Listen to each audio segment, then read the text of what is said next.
Despite a gloomy forecast, it was a dry and sunny day in Dublin city centre for the beginning of the city's 34th marathon.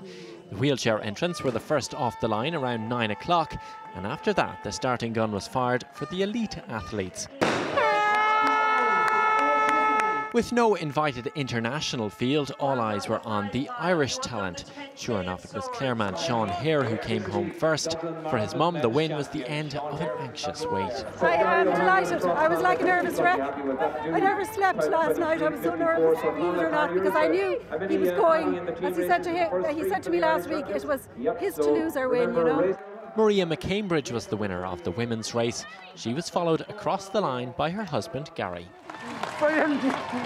But of course, for many, fundraising is as important as finishing times, and every year millions of euro are raised by the marathon for charity. This year, with a record Irish entry, looks to be no different.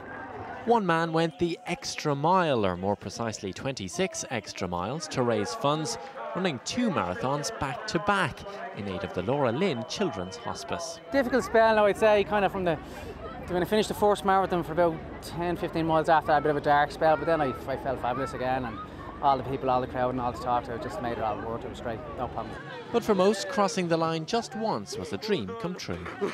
It was his first marathon, it's my second marathon, and we decided we decided to do it together, and we started around two months ago, and then thank God we did it, and I broke my time from last year on 15 minutes, and congratulations.